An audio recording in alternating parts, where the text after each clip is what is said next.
Okay, good afternoon, everyone. So we officially begin today the fourth session of UP Manila's PhilArts webinar series on cultural heritage and its management. So for the house rules, we would just like to request all the participants here today to mute their microphones until asked otherwise. So there will be a Q&A portion after our speaker segment. So if you have any questions, you can just list them down first and ask them during the Q&A portion later on. Okay, so let's start.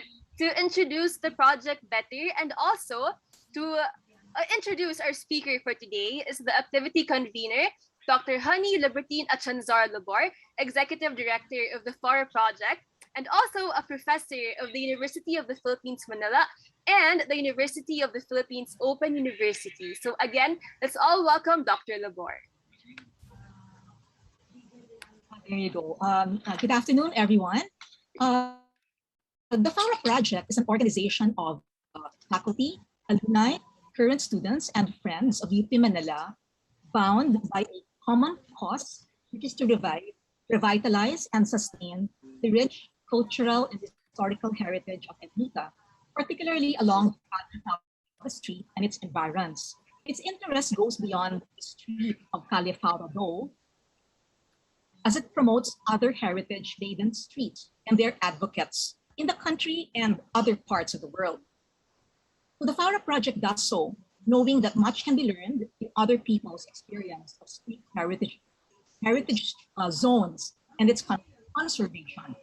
So our activity today is also most time as we celebrate the International Day of World's Indigenous Peoples, which is observed on August 9 each year to promote and protect the rights of the world's indigenous population. So we will be accompanied today by our guest, a Filipina now based in Plymouth, New Zealand, where she works in a museum for the Maori indigenous people. So this museum was built on Maori land. And in fact, the street where this museum is located is called ARIKI, which in Maori means chief, or the Maori chieftain.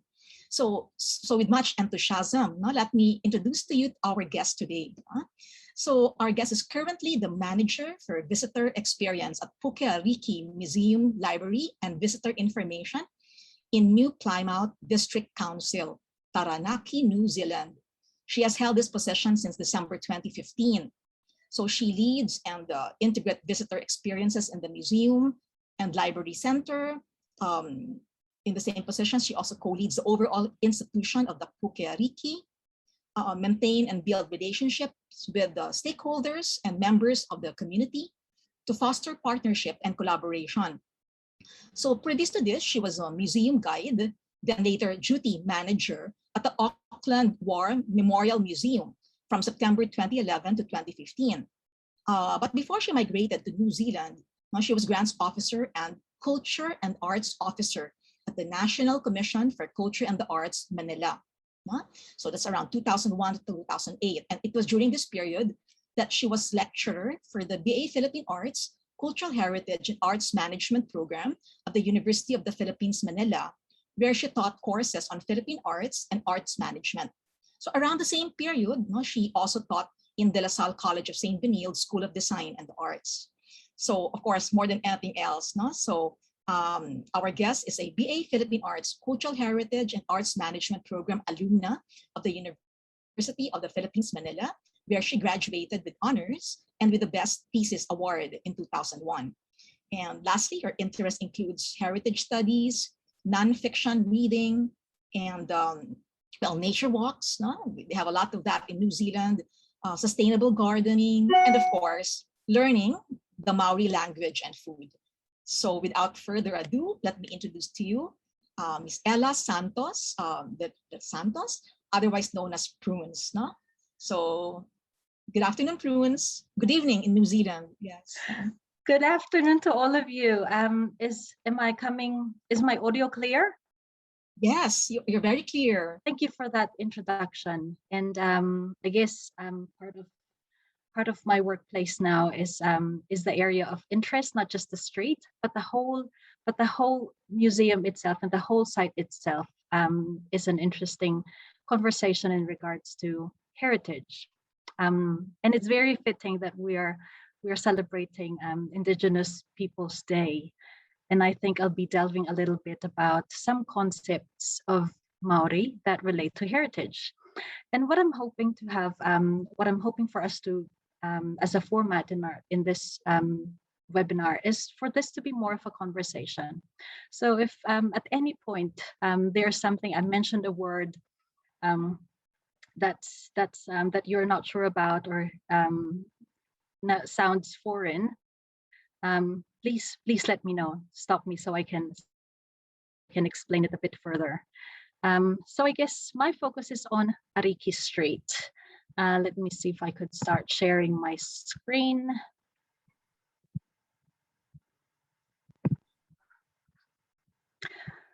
So normally, since I've been here since 2008,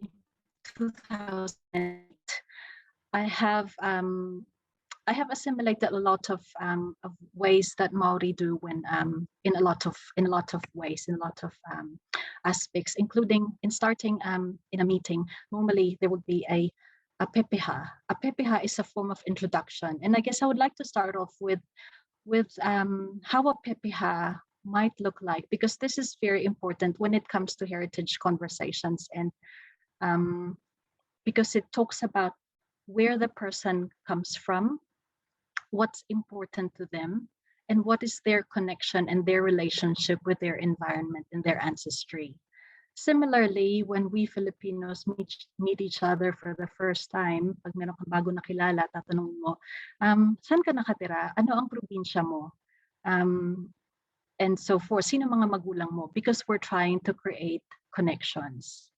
And a pepeha does that. And we'll see later on kung paano siya nagkumokonekta sa heritage ng New Zealand. So, before I go to my pepeha, ito yung topics na gusto ko sanang i-cover with our time this evening. So I'd like to do a brief sweep on the heritage of New Zealand, who looks after heritage, some Maori customary concepts pertaining to the care of heritage, because this is very ingrained in their culture.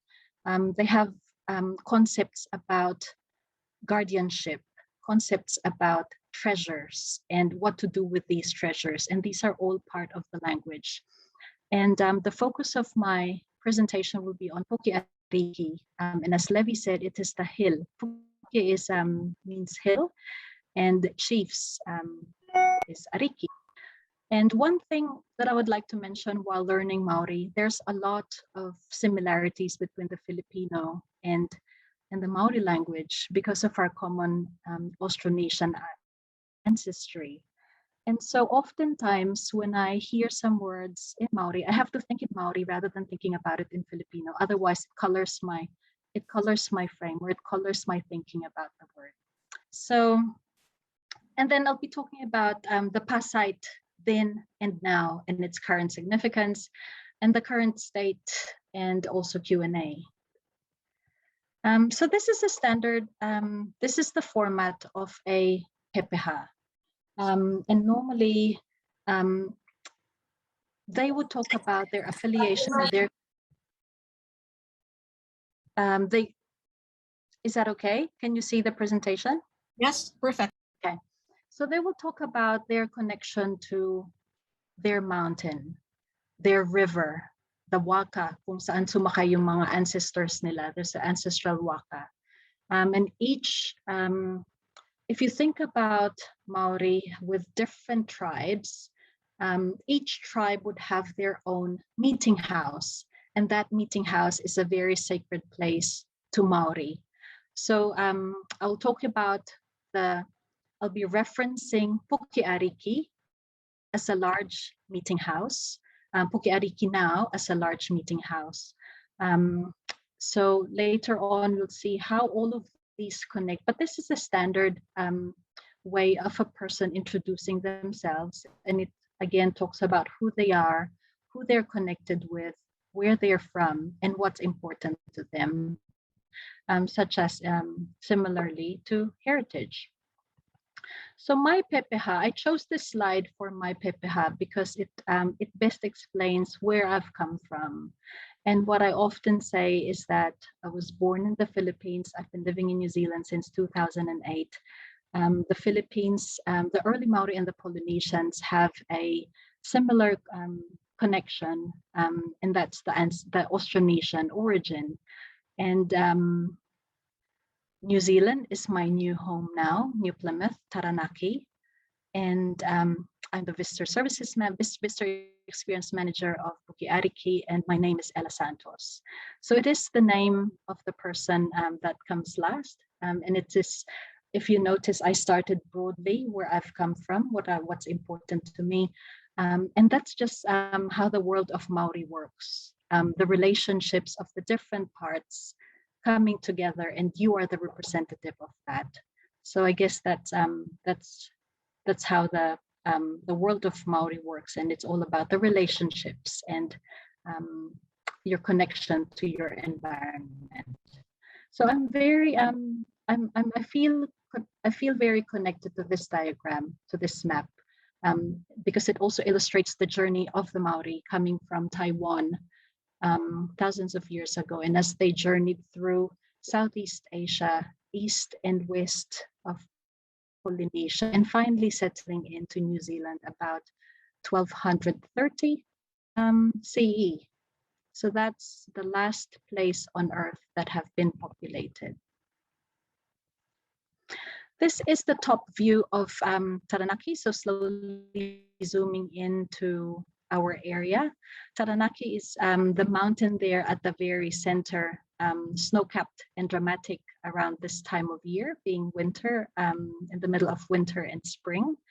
And it is sort of a circular province. So this is the outline of the region, and the mountain is the centerpiece of the province.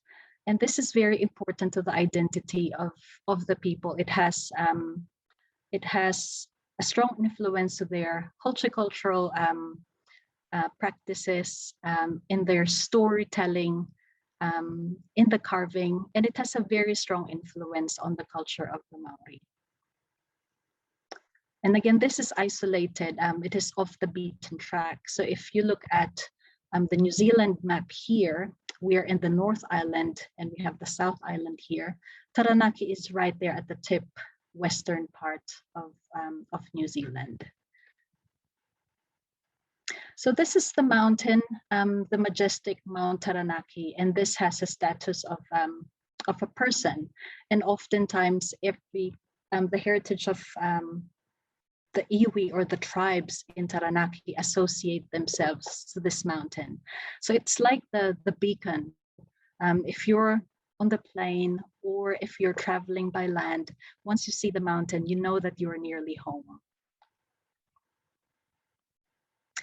And just going through some of the carving styles that are unique to Taranaki. This is one of, if you look up Motunui Epa, that is a very important national heritage that is housed within Puke ARIKI. That has a long story, just like it could be a good subject of a saga. So it was discovered in a swamp in Taranaki in the 1970s, and it was smuggled out of the country without iwi or government knowledge. It was sold to a collector based in Geneva. Daughter got kidnapped, was trying to sell the EPA to ransom the daughter. It was discovered by a researcher of Puke ARIKI that these panels, these are parts of a carving of a storehouse, discovered in an auction store, an auction shop, and 30 years later, with the government, these panels came home to Taranaki and was repatriated. So it was a huge celebration and in a huge effort to get these panels back. These are all carved by Taranaki carvers, and it costed about 4.5 million plus legal costs and 30 years to get these back. So again, the mountain is a very strong influence. in the culture of Taranaki, and also the coast as a coastal province. So as you can see, all of the sinuous and very fluid bodies of these figures. And to someone who's trained in the Maori visual language, you can read this like a story. And these represents ancestry and the people who owned the pataka, these panels. And it also talks about, again, what's important to them. So it's a visual storybook. As I would put it plainly, it's a visual storybook. So these are the panels housed within Puke ARIKI. These are, this would have been the storage of food or storage of very important personal artifacts owned by the chief and his family, or it could also be a communal storage. As we slowly dive into the past of Puke ARIKI and the past site is the Maori village that I'll be talking about. I like using proverbs, and also to Maori, it is important that they connect to these proverbs because they believe that these are the language of the ancestors. These are the wisdoms and their ways of connecting the past. So to read it, whakatungarongo he tangata toitu he whenua hoki. People disappear, the land remains. And for Maori, the land is very important. They're affiliated to the land. It is their sense of belonging, and it's also their the place where they stand, and it is a very important element to their identity. You might be familiar with Laura Jane Smith. Her view of heritage really resonate with me because it talks about the physical, and also physical as one realm, but on the other hand, the intangible part of heritage, and the meeting of those, the intersection of those physical features and intangible part of heritage is the best way of explaining heritage from an indigenous point of view, especially to Maori, where you cannot separate the physical from the intangible aspect. So when they talk about the place, or when they come into a space, they don't only talk about the physical features of what's there, but they also sense what's there, what had happened, the stories and the events that have happened in a place. So a sense of place has a lot of those characteristics to Maori, and that's part of the storytelling. Just a brief sweep on who looks after heritage in New Zealand. So we have Heritage New Zealand. So this is the national agency for scheduling and looking after all the national heritage or heritage considered heritage important sites. Department of Conservation looks after all the natural cultural properties. There is a Maori Heritage Council, which is a partner of Heritage New Zealand. The iwi, or the tribes, the hapu, the community, and the local government all play a part in the protection of heritage. And I guess it's quite fitting to show you some of the concepts that are innate with Maori, that talks about how they value heritage and how they value what has the treasures that have been passed on to them by the ancestors. So they have a concept for taonga, treasured possession, taonga tuku iho. These are not only tangible, but also intangible heritage that talks about the stories. These are the songs, including the very popular haka that we've seen when All Blacks perform. Those are all part of the taonga tuku iho, the things that are passed down, and the oral traditions, all of those are part of that. The Maori also have their way of managing the environment based on the Maori worldview, and this is the concept of kaitiakitanga. And this concept is coming out more now to share how to look after it from a Maori and not from a Western perspective. There are also sites which are considered wahitapu, which is a sacred place. Puke ARIKI pa, I'll be talking about that, and that is considered a wahitapu, a site that is sacred because of the traditions, all the stories and the rituals, and just all of the because of that ancestral ancestry, it is important to Maori and to the iwi where that belongs to. We also have Wahitupuna. It's a place that's important to Maori for its ancestral significance, and it is associated with the cultural and traditional values. And we have the Pa, which is a Maori village or a settlement. You might be curious how a Pa looks like. I have some images here to share with you how a Pa site looks like. And well, I was mentioning a while ago that the sense of place and the place itself is very important to Maori, and they have a word called Turanga Waiwai. It is a place where they stand. Puke ARIKI, the Pa site itself, the place where the museum stands, is the Turanga Waiwai of a tribe. And they are able to trace their ancestry or genealogy. And that is something that is quite, that is widely practiced and innate to Maori. They would like to trace their genealogy, where they have come from, as far back as they could. And talking about genealogy or whakapapa, this is the next concept. I'm very fascinated with this concept because from an Indigenous point of view, they have their way of organizing, and it's a taxonomy of where things have come from.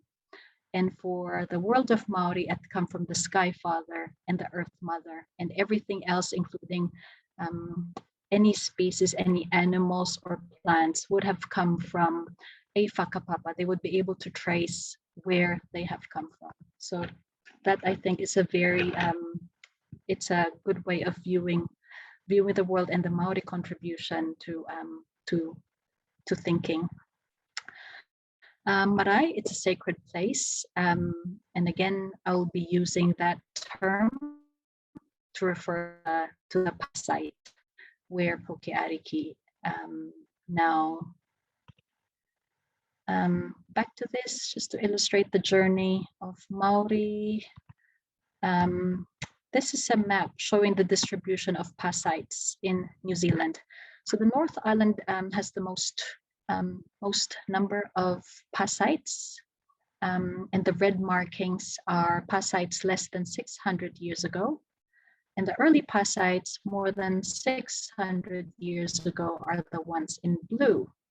North Island is a lot warmer, and if you are to, the Maori had come from the Pacific, and where the climate is more tropical, and so the intention is to find places which are more suitable to the environment and the climate of the Pacific.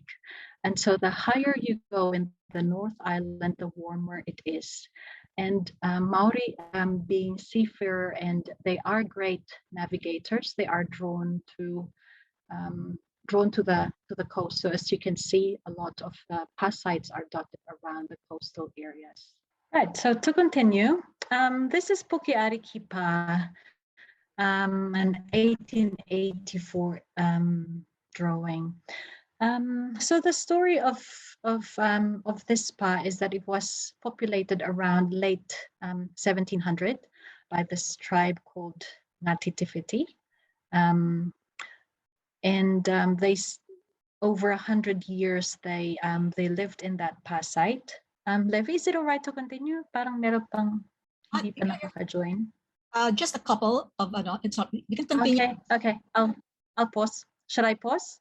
No, continue. You may continue, please. It's all right. How are we for time? What time is it? It's 5:30, so you still have at least a half an hour. Or... Okay, good.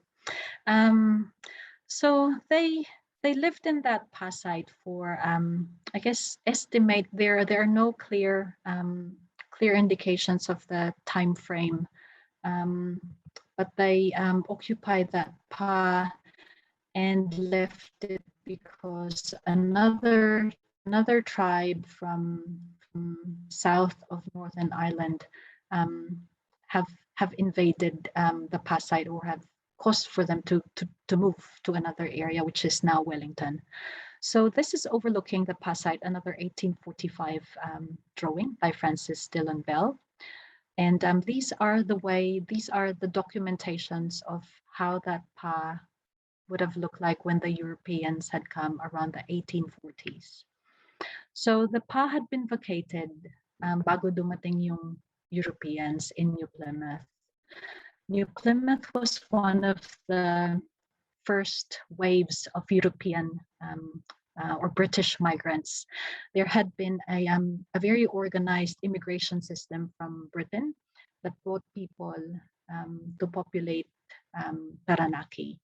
And these people have been promised land, livelihood, and a good lifestyle. And they bought their way to immigrate to Taranaki. And so this was the pa site, and they traveled by large ships, which took months to travel from Great Britain to Taranaki. And so with another illustration of the Puke ARIKI pa, these are part of the collections of Puke ARIKI. So here you can still see the elevation of the pa, because it's a large mound. It's part of the natural topography of the area. It covers a few streets, and it covers a very large area. So now I'll be showing you this is a model of a pa site. This is a Maori village, and as you recall earlier, they are situated near the water, and what they do is build trenches, and they have palisades around that, and different dwellings and different structures around it. So as you go up the pa, the higher and the great prominence is located at the top. So this is usually where the chief lives, the chief's family, and a meeting house or a marae. And that's in a marae, that is where the important gatherings of the community is held, different ceremonies, union between people, and important discussions of the tribe takes place in a marae. This is a 3D model, the one here on the right. It's a 3D printed model of a pa site. And we have this marking here is a very important, it could be an important doorway or important representation of an ancestor. And as people go through this structure, it is a change in realm. It is coming from, if you're an outsider, you are considered to be stepping onto normal or non-sacred land. And as you cross this threshold, it is considered sacred land, and there are different protocols that are observed when you come into sacred land. So this one here is the meeting house, or the main, or the marae, or the main gathering place. And one of these would have been the dwelling of the chief next to it.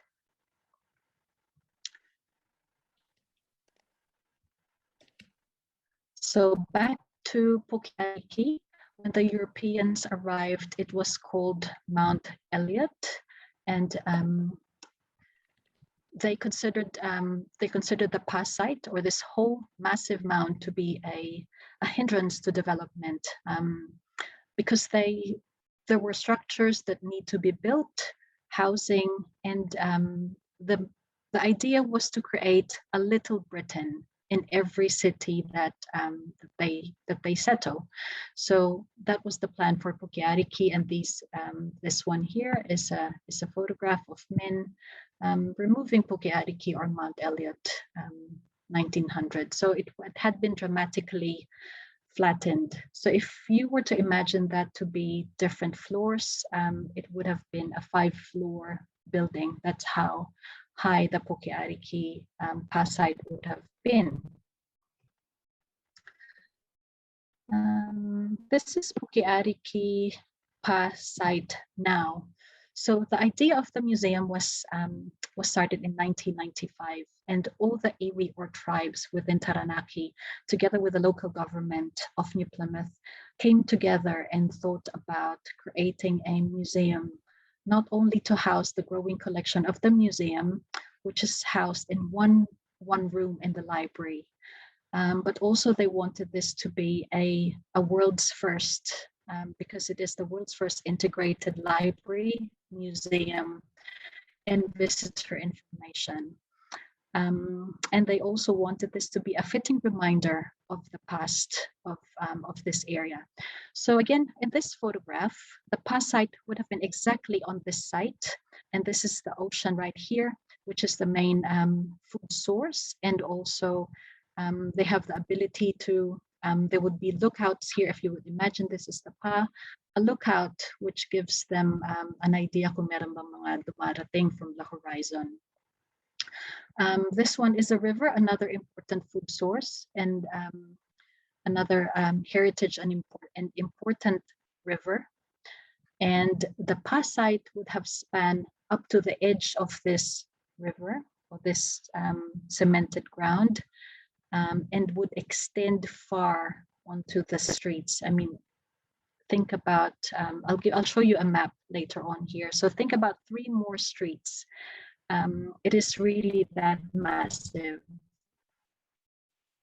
So again, another image of the pa looking out from the other structure. So I'm standing here at the mall, which would have been another pa site.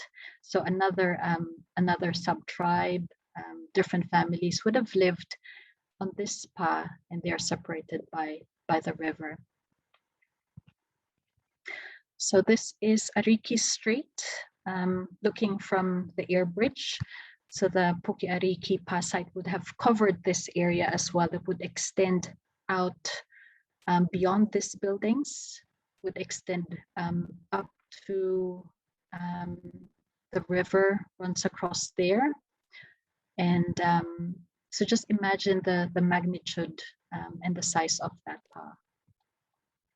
So this is a map of the central business district now of New Plymouth. So Puke Ariki would have been here, the museum now. When I talk about Puke Ariki, I'm referring to the museum.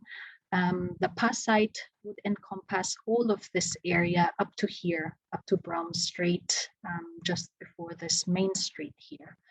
So it's one of the major and significant pa sites, not only in terms of size, but also it is where the chief of chiefs would have lived in New Plymouth, and also comparable to the other tribes in Taranaki. In terms of ARIKI Street, I guess that whole pa site would give significance to ARIKI Street, thus the name. I would like, before I go into this, I would like to show some current images of the pa site and what is inside. And I'd like to give you a little glimpse of the museum. Can you share, can you see these screens now? Can you see the images? Yes, we can, Ms. Prunes. Okay. So these are random images taken inside and outside of Puke Ariki, but they show different elements and reminders of its past, and I guess attributes that the place is considered a pa site, therefore a sacred site, and also a marae. A marae were important conversations had or a special gathering, a place of special gathering among people. So this sculpture here is karanga. Typically in a marae, before a guest or new people would enter in a marae, and that's up to now, you have to be greeted by a female, and they do a form of a chant to welcome the person, to acknowledge the environment, to acknowledge the gods, to acknowledge the ancestors. And once you have been acknowledged, you're allowed in, and you are considered to be part of them. Hindi ka na ibang tao. So that is karanga, and that's what she stands for, the person calling or welcoming. So that's situated on the west side of the museum. This one here is Tukutahi, standing together. This one is a sculpture that's situated sort of in the middle of that flat area. This one signifies two people, two cultures pressing noses, and that is the hongi. A hongi is a way of exchanging essence by pressing noses. So that's how Maori would greet each other.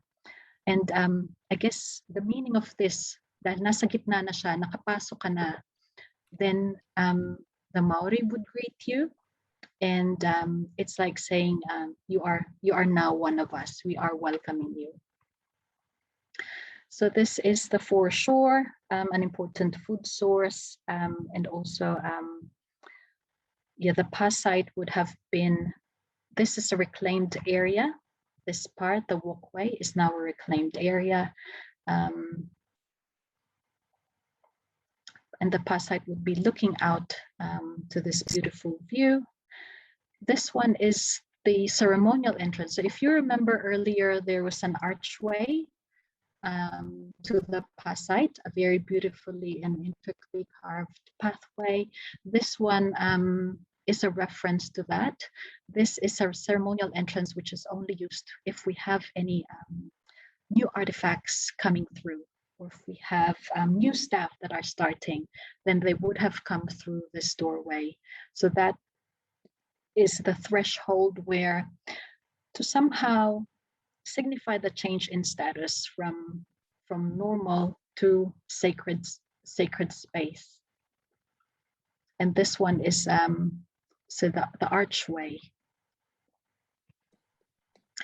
Inside the museum, we have the names of place names and references to the history of the past site, and also the connection to the environment, not just only on ARIKI Street, but it also references the mountain. It references the different natural features of Taranaki. This name here, Rangi Apitirua, this is the chief of ARIKI, of the past site. More views of the interior of the museum. Again, there are references of the different places. Paritutu, that is the sugar loaf or the rock formations.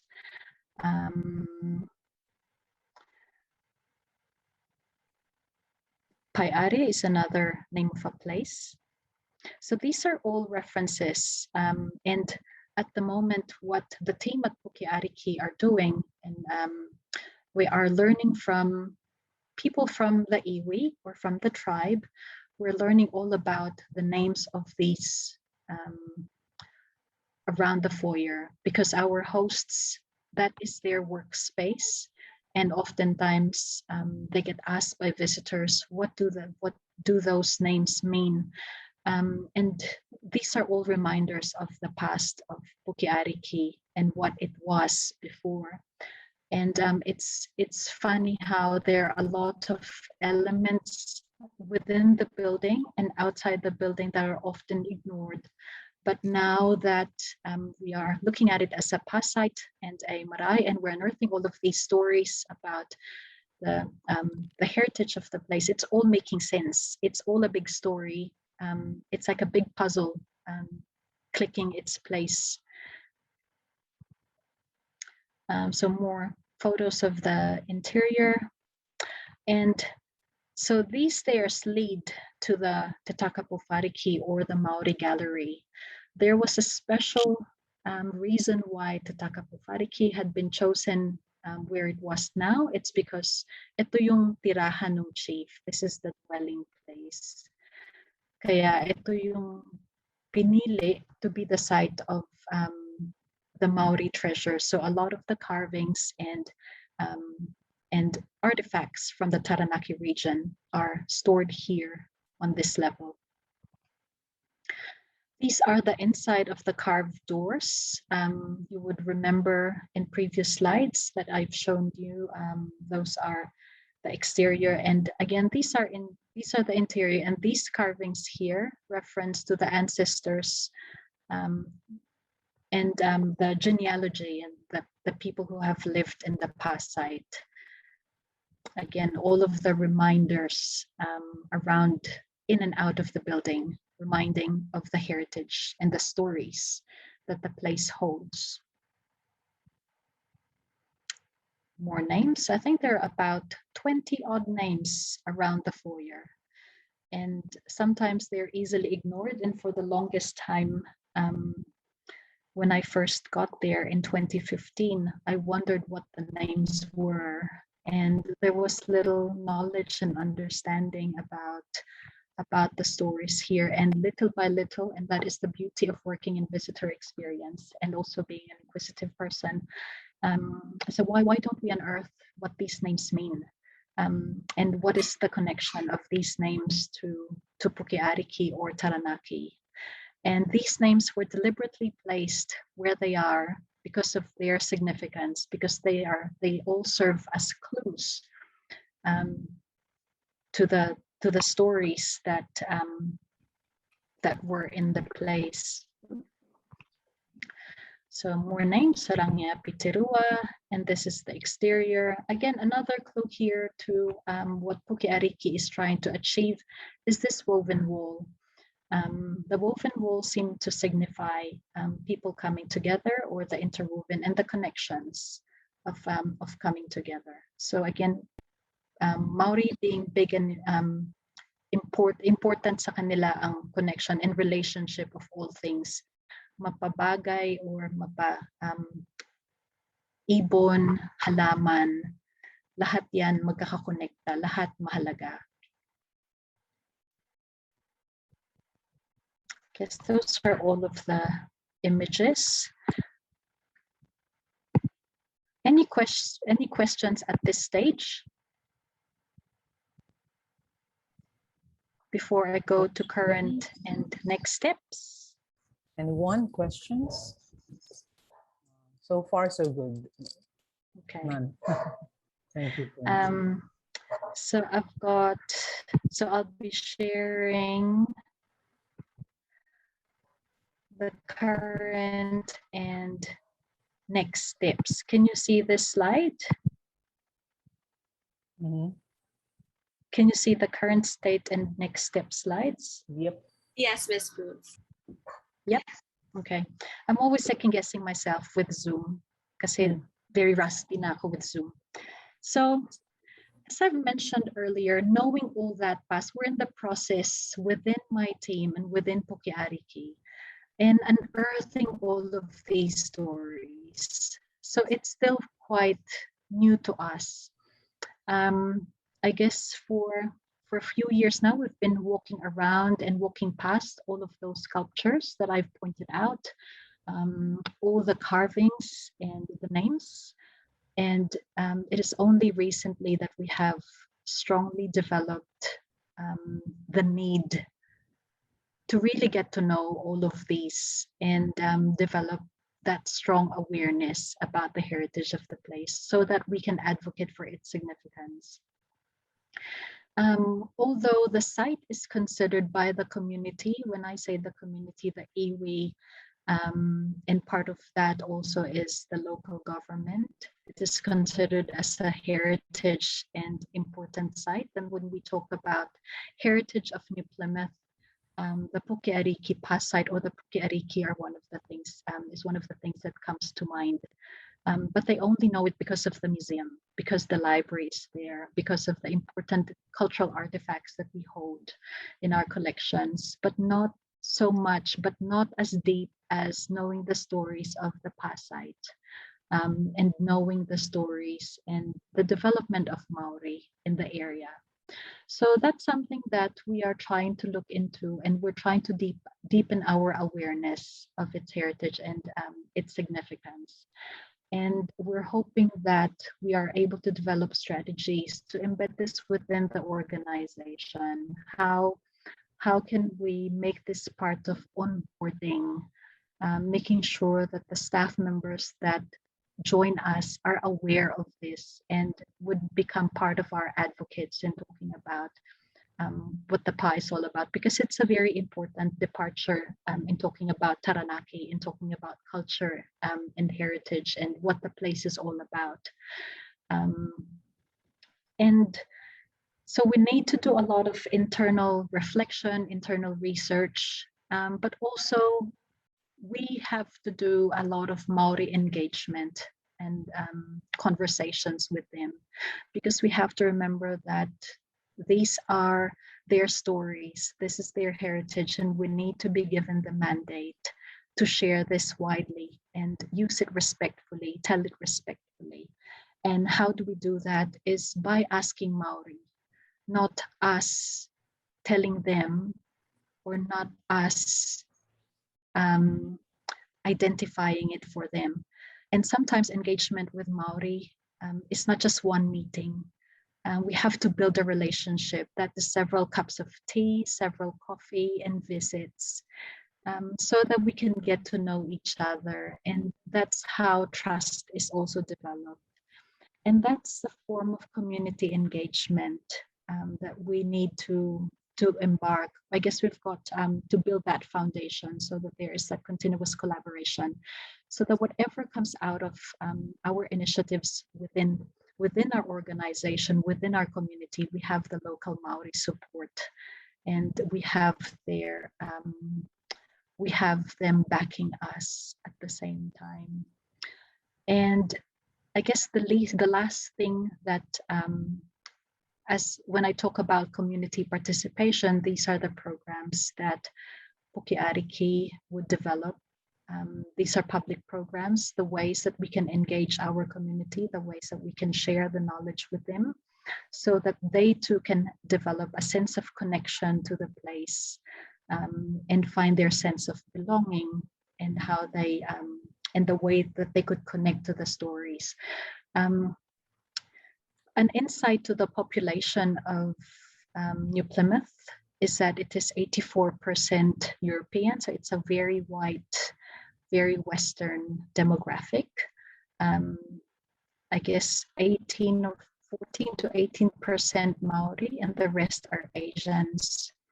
I often find myself as the only Asian in the room, but that's all right. That is, I'm the diversity voice oftentimes, and I see both worlds. I see the differences and the opportunities for Maori and I guess the Western perspective, how they could intersect and collaborate. So I often find myself as a bridge in some situations. Yeah, so I guess these are not linear steps to undertake, but some of them happen simultaneously. But what's very important is Maori are consulted, that we treat them as partners and not as recipients, or not as the last to know what's happening. And I guess that's one failure of Indigenous engagement, is that it often happens to them, and rarely that they become part of a process. And I guess just a little clue and a little prompt for me. I guess a lot of you would be wondering and have seen the All Blacks haka. Mhm. And I guess that's one of the, you would view it as an entertainment, but to Maori, that is a very special way of challenging their opponents. Some of them would be wishing death to their opponents or defeat, of course, as you would. And it has a lot of ways to intimidate them. So if you look at, or if you search All Blacks, and recently in the Olympics, I'm not sure if it was public that the Sevens, the female rugby, the women rugby team had performed a haka. And it is not very customary, and it is not often that you would find women doing a haka. But in this situation, I guess that's part of culture evolving.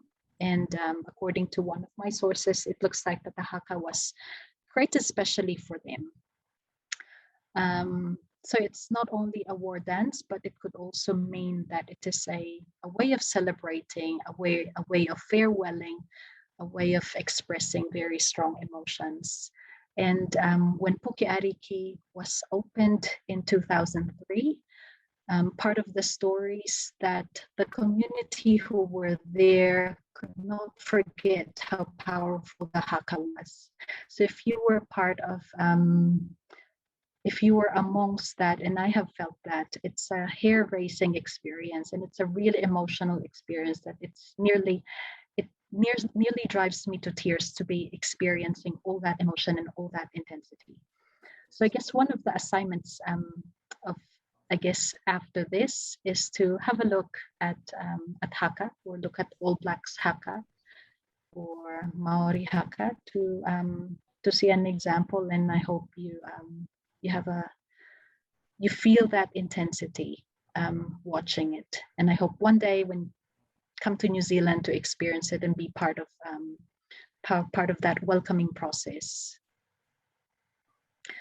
I guess that concludes my presentation. A lot of context building, and hopefully that has hit the mark and gave you some ideas or some questions.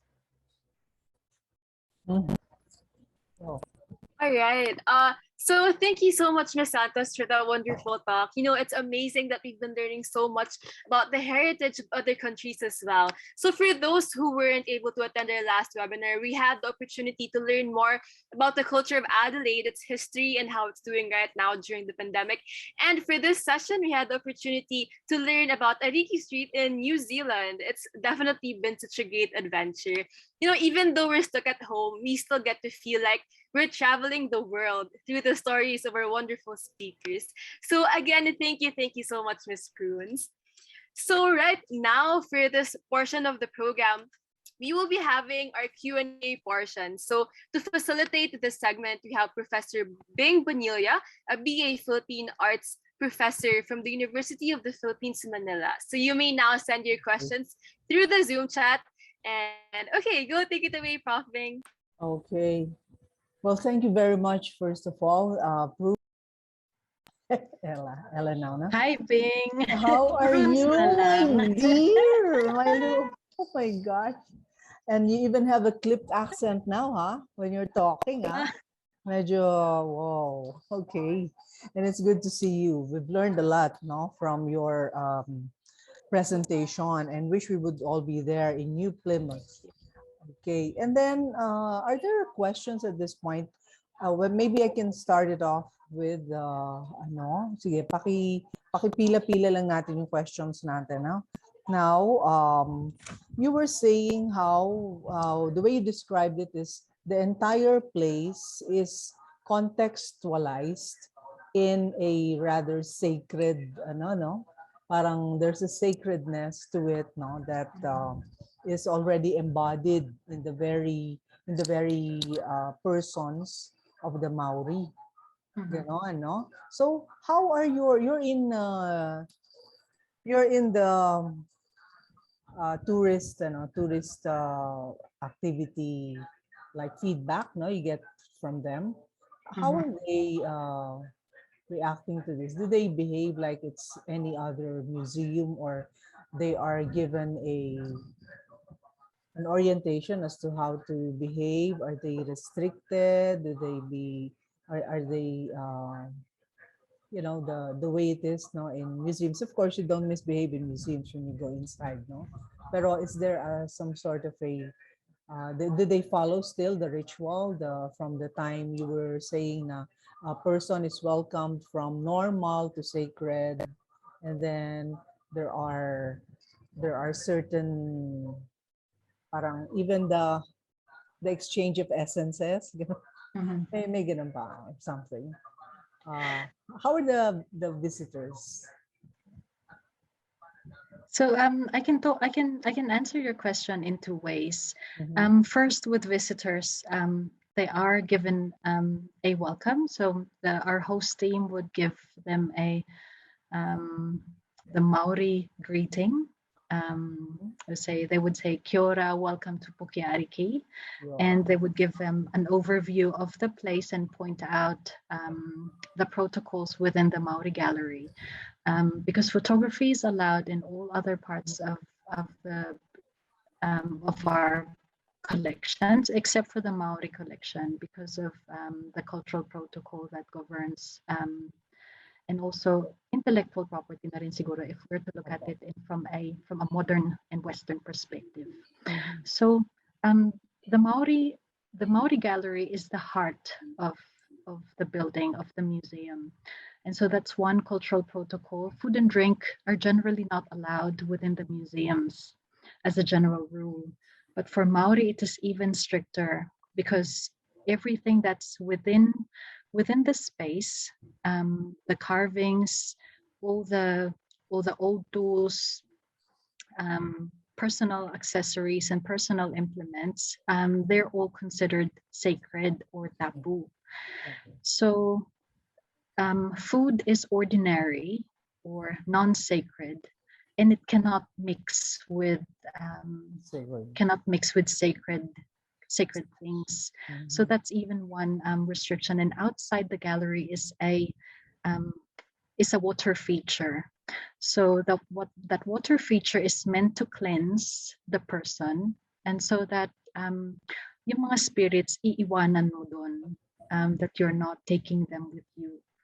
And it's the same thing as, let's say, going through cementerio within the Maori world. So if they have the cementerio, outside would be a water feature. So they would do is just cleanse their hands and their face, and say a little prayer, and that's the end of their visit. So that is the protocol for visitors. We would have wanted to do more and give them a brief introduction about the past site, so that it's a more grounding experience for them, so that when they walk in, they would have felt that sacredness or that essence of the foyer, not just a space, not just an entryway. So I'll show you, I guess I'll try to go back to that images.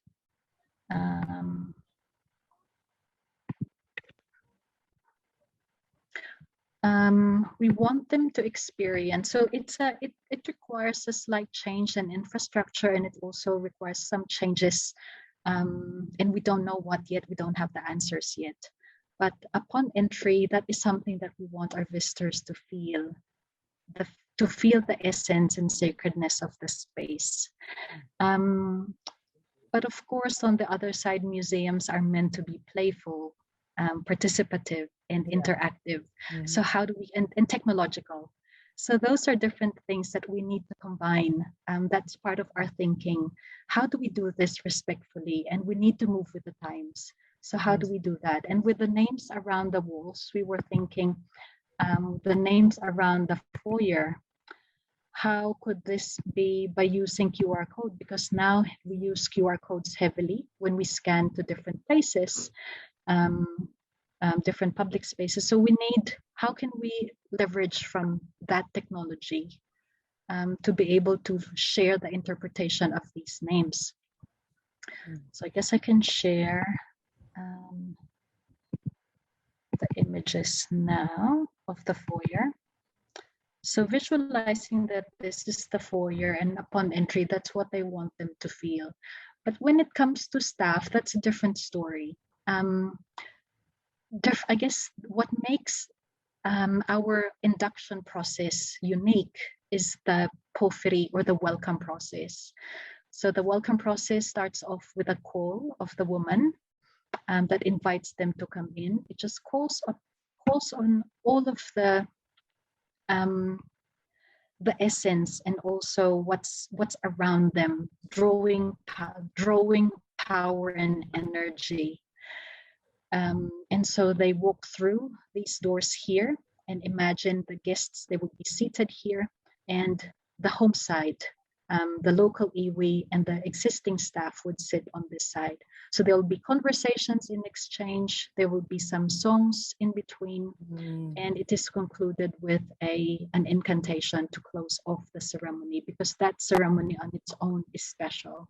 I guess we are the only place within New Plymouth, or I would say Taranaki, that whenever we have a new staff, that is something that we put our staff through, that welcome process. And that's, again, because it is a pasite, it is a marae. So we're trying to live that with the way we welcome new staff. So I hope from among the Maori. Yes, we do. Okay. Yeah, we have in different levels of our organization, we have Maori, and also within the leadership space, we have a Maori advisory group who are currently our guide when it comes to cultural protocols and also decisions that need to be made pertaining to Maori artifacts. Thank you, Ms. Prunes. The rest of you people, any question? To Jalen, maraming question yan. Questions, comments, suggestions, violent reactions? Maybe, yes, please, all welcome. Maybe you see a similarly contextualized exhibit space, in our country. May ganun ba tayo? Meron ba? Simbahan siguro, no? Kasi in some places mukhang museum na yung mga simbahan. Anyone? Come on, don't be shy. Yes. Hi, Prunes. Thanks for that talk. Galing. Hi, Vito. It's been a while. Very well organized. Congratulations. Vito. When you shared the settlement, the reconstruction, I would say, of the past site, it reminded me so much of the Ijangs in Batanes. And I also realized that there are a couple of sites, like the historical accounts of early settlements in Mindanao on coastal areas seem to fit that kind of reconstruction. Are there still like living pa sites in like all of New Zealand? No more, but there's one area that's in the North Island. There's this man using his farm. He's trying to recreate a pa site. And I think it might be a tourist heritage tourism site. But that was the last I've heard. And he's trying to recreate the slope, the landscape, and just the different structures that you would normally see in a pa site, but not anymore. A lot of Maori now still live in clusters, in communities, but they have left that way of living. And it's good to see that they are, even with the tools or with the technology in both building. I have seen some similarities also, and that has become a fleeting interest on my part, to trace the similarities between the Filipino technologies from our indigenous peoples and the similarities to New Zealand Maori. Yeah, it's fleeting interest. You should pursue it.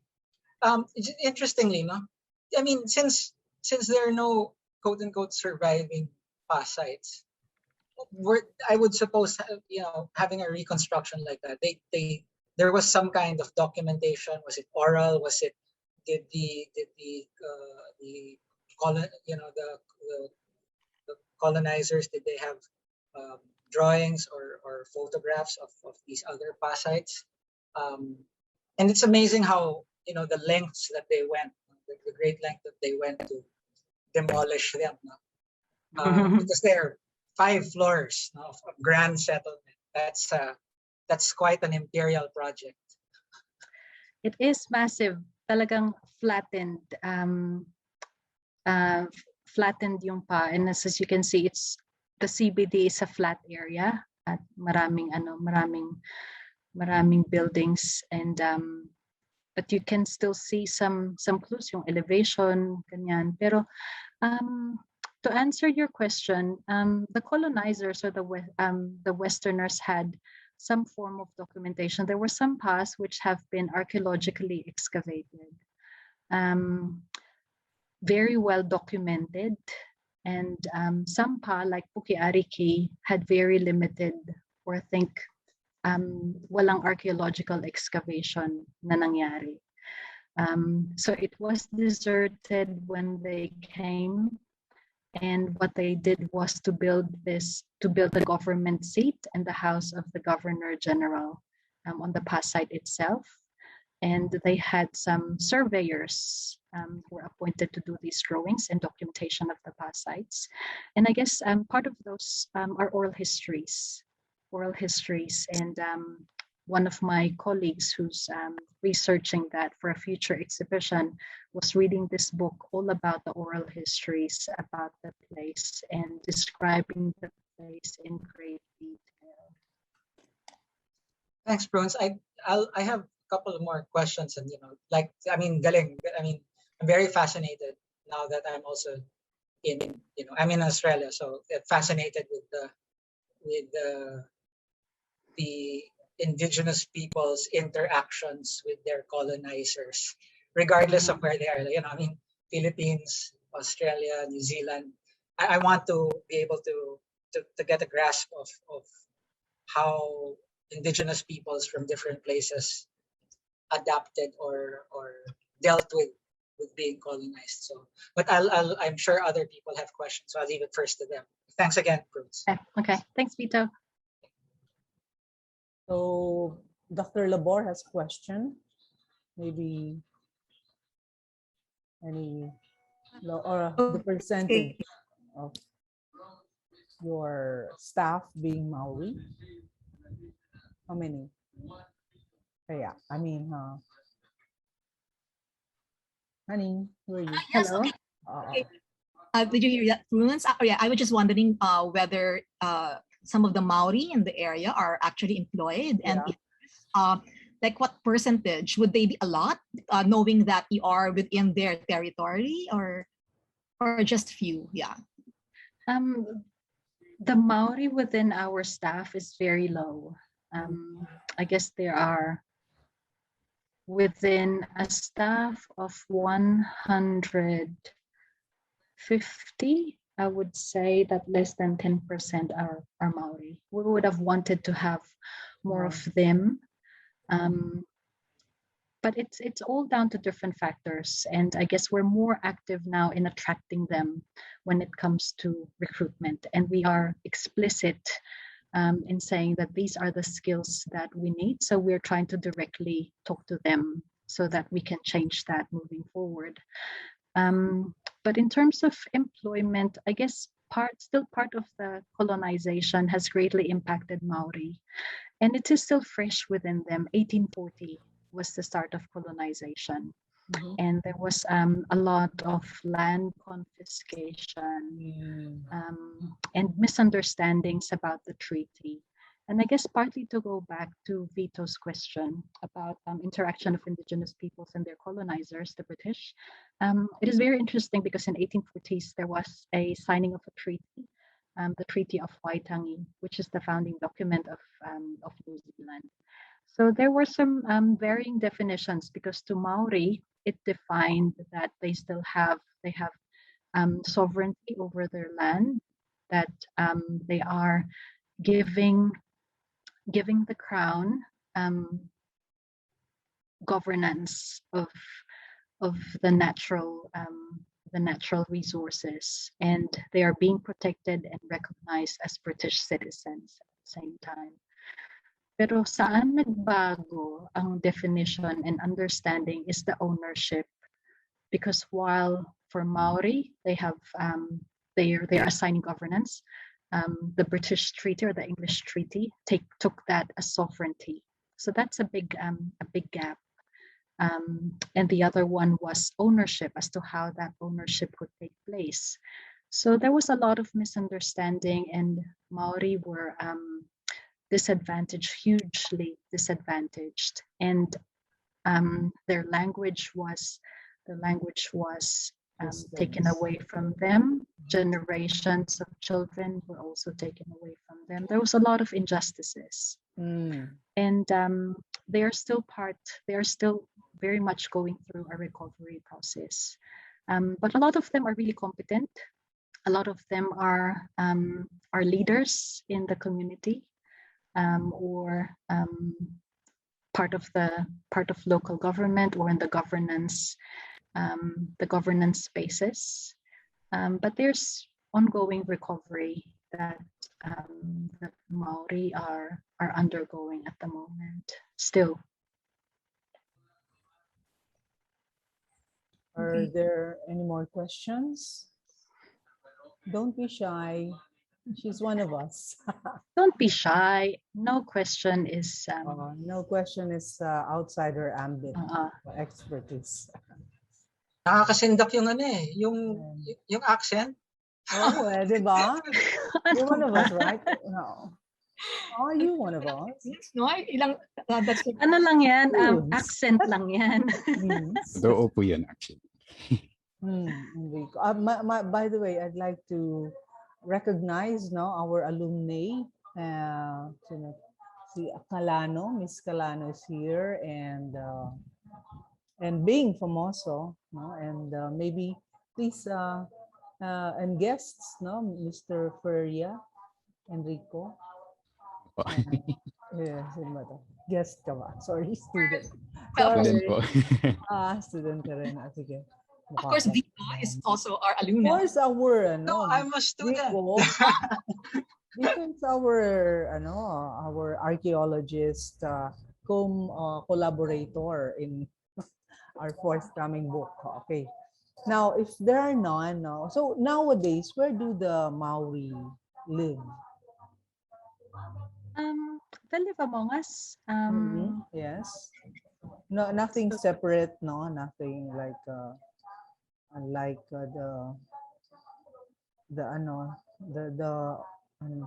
ones in Australia. Hindi naman ganun, no? They're really integrated already. No? They still live in. They still live in clusters. Let's say a particular iwi or a tribe would have an area. Some of them would still live in that community. And in Taranaki, there are some cluster of areas, especially going inland. They still live. Let's say they would still have the marae. They would have all the communal spaces and the housing around it. And I think there is more move for Maori to live in that environment because that's their support system. And in times of recovery, what they do is go back to their roots, go back to their community, and I guess learn their culture. And that's the best way for them to do that. To live in clashes and to live with their community, to live with their tribe.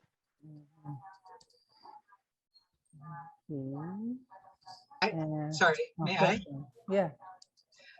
I'm very curious lang, Prunes, no? Because how do I put it? You know, we're always like trying to be politically correct about the things that we say, especially when it comes to issues like this. But how? I mean, ikaw as of course an immigrant, no, and technically still in a sense like an outsider. I don't know if you would still consider yourself that, but how marginalized would you consider the Maori? And when you say marginalized, like how equitable is access to education, to welfare, to everything, without them being separate? And how and also like in terms of an actual voice, instead of like say, let's say like when you're in parliament, I know that there is something like a minister for indigenous right, or affairs, and it's the same thing here, no? But you know, sometimes when I think about it, and I don't know if this is being too skeptical or to be too negative about it, no, parang ba't kailangan pa ng ganyang representation kung talagang integrated? You know what I mean? Also because the fact that the prime minister recently, right, there was this big apology to the Pacific community. Yes, right. And so my thinking is, and I was surprised when I saw that on the news, right? Because it's like, whoa, you know, I mean, I'm here in Australia, but I'm good. It's a good thing I'm just in my room. Oh, but this is recorded pala. Strike two na naman ako internet-wise. It's like saying, what do you call this? They're ano sila, parang I think Ma'am Bing said this the last time. Parang it's all lip service. At least here, that's how I look at it. And I'm in South Australia, which is the only aside from Tasmania, it's the only other state within the continent, within mainland Australia that was a non-penal colony. So ibig sabihin, it was really colony meant for settlers. The settlers, the white, the actual, the white man. No? So parang that's the reason why, no matter what statements of reconciliation, of apology, or whatever, to me, really all seems like lip service, because when you're a resident walking the street or looking at structures, you actually see very opposite heritage and non-integration. That's just what I see here, and so I want to know, how is it for you, or how was it for you when you first set foot in New Zealand, and then through the years, how did you observe that?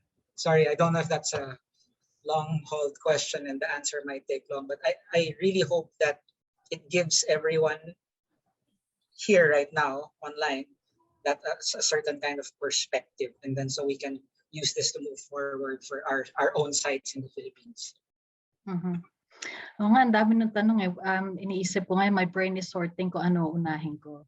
But I guess, well, unahin natin when I first set foot in New Zealand.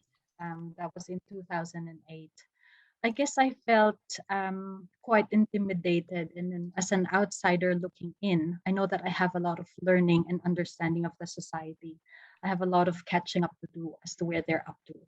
So I learned that there is this Treaty of Waitangi that assigns responsibilities to the Crown and to Maori, what their entitlements are.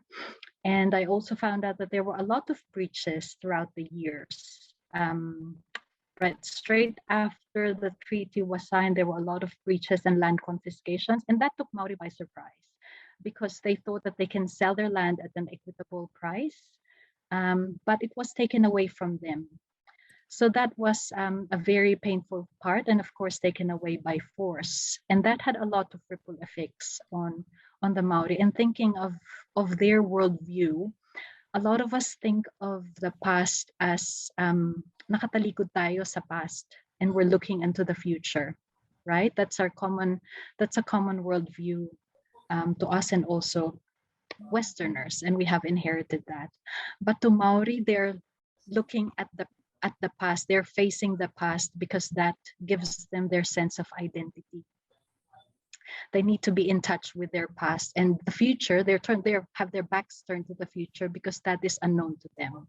So that's one thing. That's why to them, although it's only 1840s and there are still ongoing oppression and I guess systemic racism, and that's entrenched and ingrained in different parts of New Zealand society. But now there is, and as I got involved in the New Zealand community, as I got to understand where both parties are coming from, ano yung knowledge nitong isa, ano yung pinaglalaban nitong isa. I started thinking, how can I come in as a good citizen? Kung ano man yung role ko in my community, how can I use that in a way so that within my spheres, I'm able to contribute to that equality. I'm able to give Maori a voice that's due to them.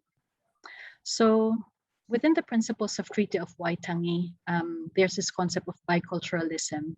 I'm not sure if that concept is very widely used in Australia, Vito, or I think Canada has a concept of multiculturalism. But here, biculturalism is giving equal footing between the British or the Western culture and Maori. And that should translate in the way organizations or even government is structured so that Maori are given an equal voice. But Parliament doesn't work that way. We have one Prime Minister. We have a Deputy Prime Minister and different departments or ministry equivalent in a Parliament. And still representation of Maori in Parliament is low. Out of, I don't remember off the top of my head how many seats in Parliament. Let's say there are 50 odd seats in Parliament. 2 seats are belonging to Maori in the current Parliament. So outnumbered ang Maori in a lot of aspects. And in a lot of, I guess that biculturalism is not widely recognized still. There's still racism, there's still a lot of ignorance and maybe not willing to look at things from a Maori perspective or not recognizing. It's just the mere fact of recognizing and giving Maori a voice. So when we say we are practicing biculturalism, let's say I can speak for my organization, and that's the way we welcome our staff, the way they're inducted into the organization. There's a cultural competency that's offered to the staff to build their language ability and give them an introduction on Maori philosophy, Maori worldview. And I guess it all starts from education. And then it's up to them, I guess, and the organization in a way guides them as to how, to what ends. Ano yung goal natin, bakit natin ginagawa to.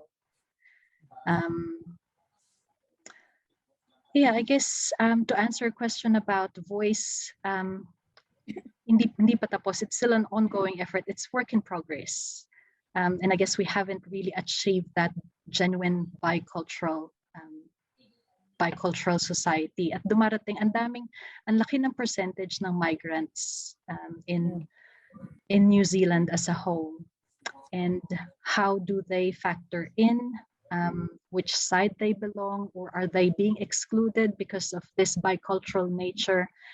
Those are still questions that need to be answered. And for migrants like me, what is my place, and where do I stand? So those are questions na na siguro kailangan tanungin at kailangan pag-usapan as a society.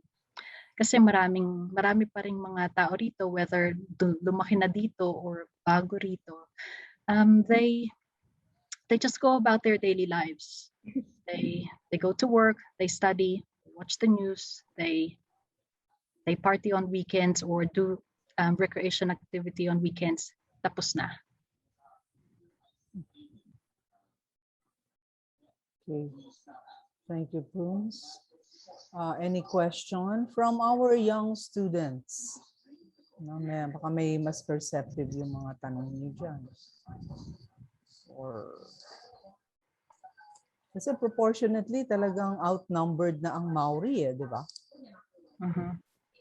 And then they're crowded out, no? By more migrations, ganyan.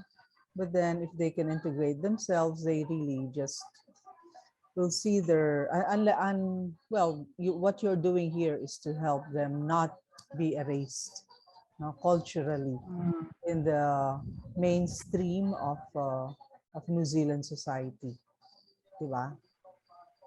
But still outnumbered na talaga. They're very much so. And when it comes to, I guess, access to education and social services, I can't point it out to just one single factor. And like Australia, mataas pa rin ang rates ng alcoholism, drug use, family violence. And there's that continuous need for healing and recovery for Maori. There are a lot of efforts going on, pero still not enough. The trauma of colonialism, gano'n. Yes, Vito.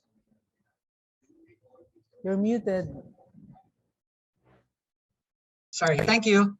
Who owns or what is the structure of the museum? Is it a government museum, the one that you work with for, or the organization? It's a local government owned, fully funded by local government. Yeah, I asked that question to point out maybe to the students also na I think it's also important who runs this, because a lot of the decisions also emanate from ownership, capital, who owns and controls that capital. Kumbaga. Yes.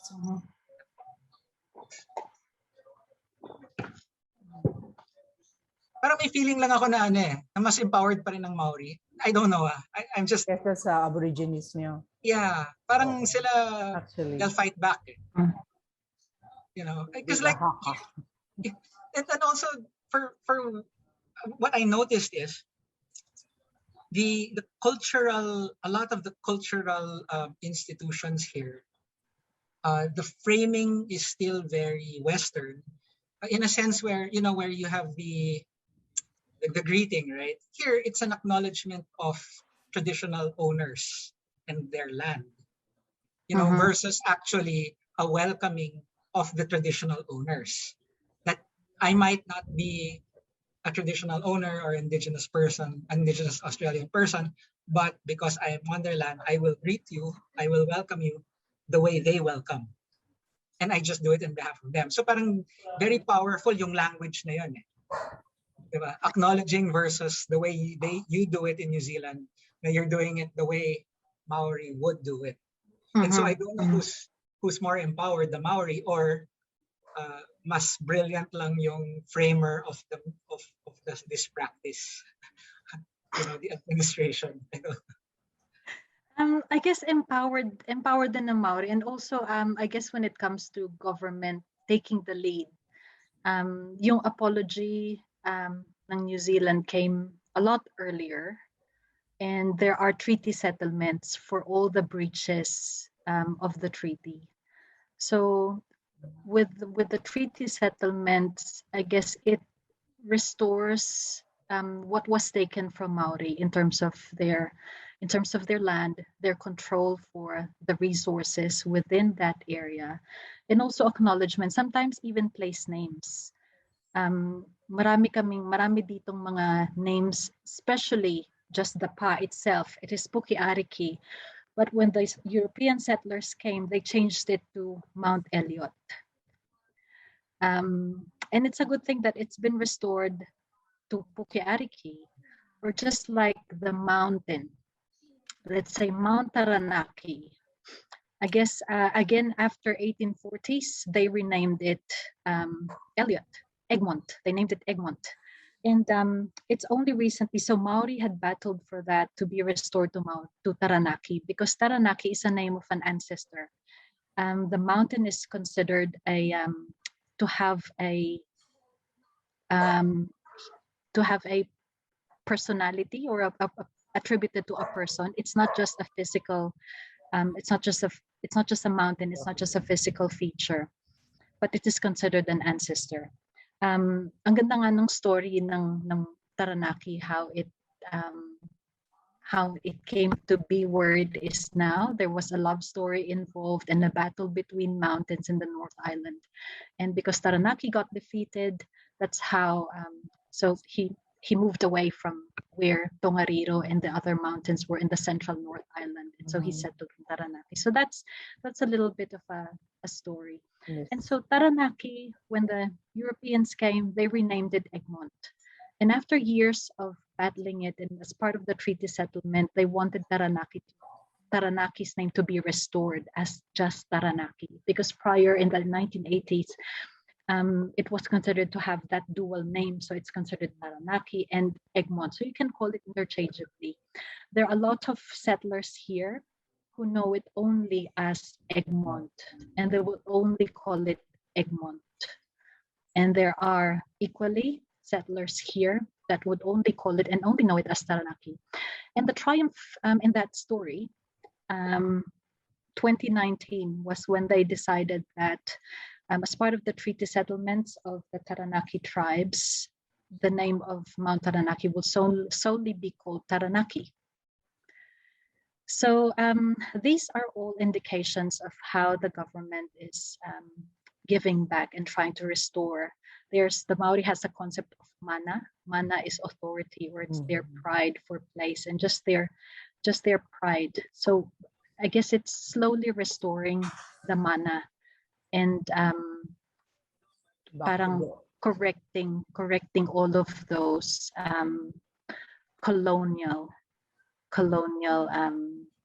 or imperialist moves that have been made in the past. So napaka-komplikado. And sa Australia ba, Vito, if you could shed a bit of light, when you say traditional ownership, what does that mean? Do they have full control and ownership of a certain territory, or it's only a symbolic ownership?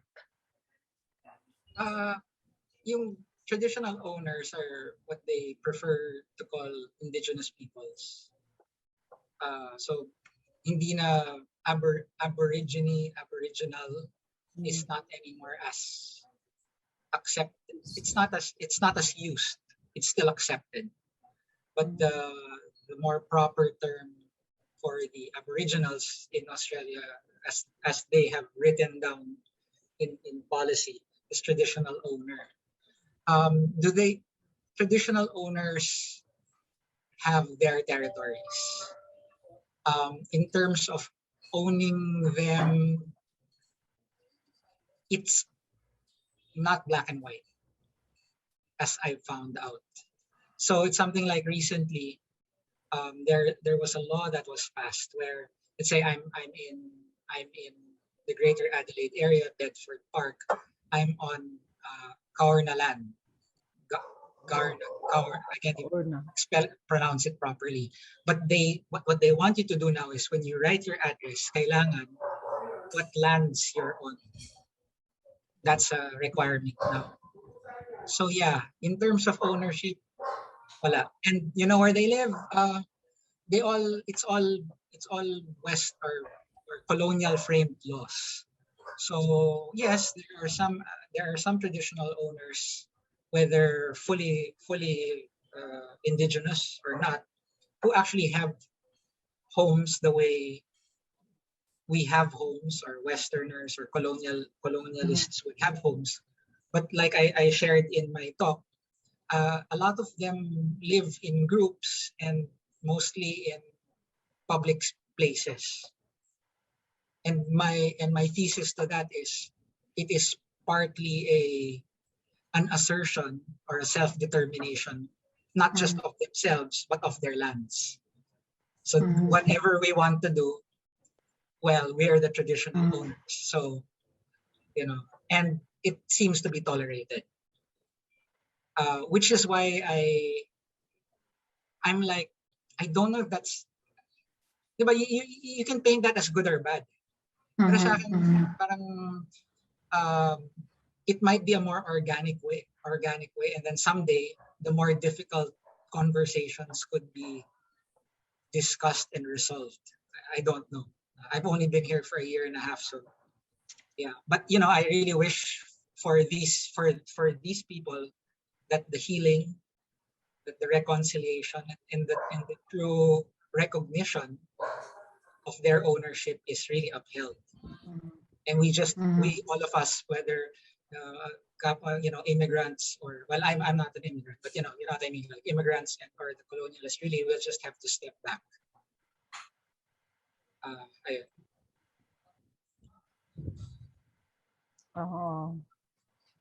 Any comment? We have one from Sherry Villarreal. She has a question. But good point, Vito. Thank you for that. May comparative views tayo.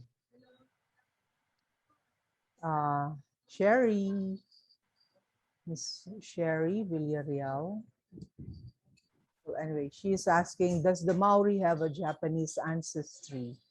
Because the name sounds Japanese. Surprisingly, a lot of Japanese or siguro of Southeast Asian speakers could relate and easily identify with Maori, but there was no direct, I guess, tracing their migration from Taiwan to Southeast Asia.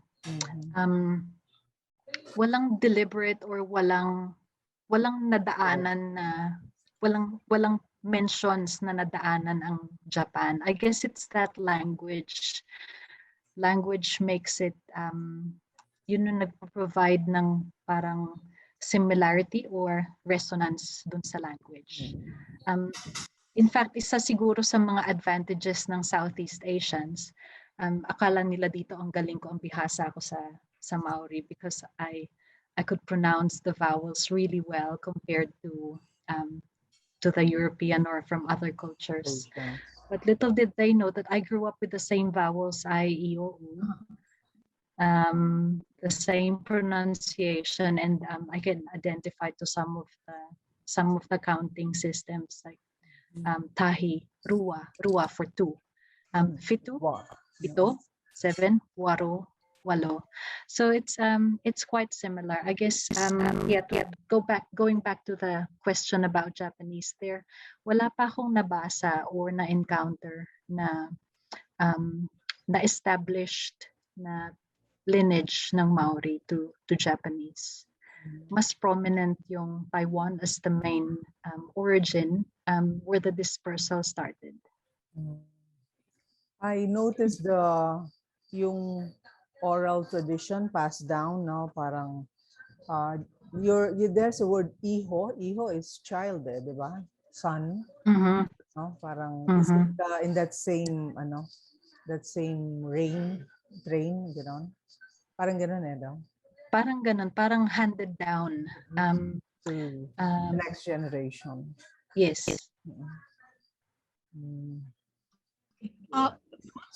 Question.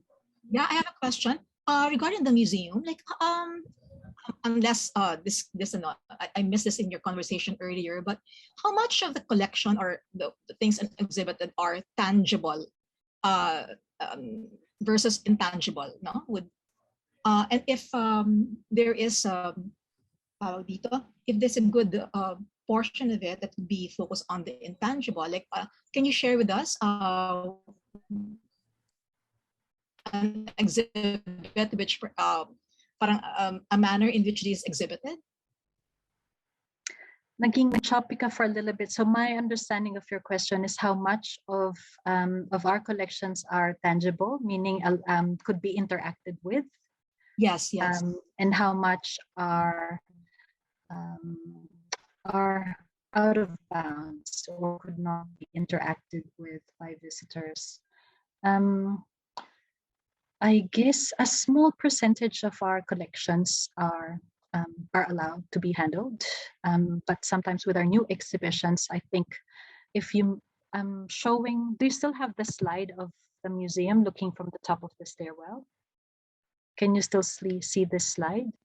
The one with the whale, or I'm sorry, yes, with a megalodon. Yes, so we have this megalodon here. So I guess we provide interactions with our collections in different ways. Now in the age of selfie and technology, so that's one way that our visitors are able to interact with them. So they can take a selfie with a megalodon if they stand on one side of that balcony. And this little cave here shows how bats fly and find food or find their home through echolocation. So there are, with the use of technology, those interactions become available.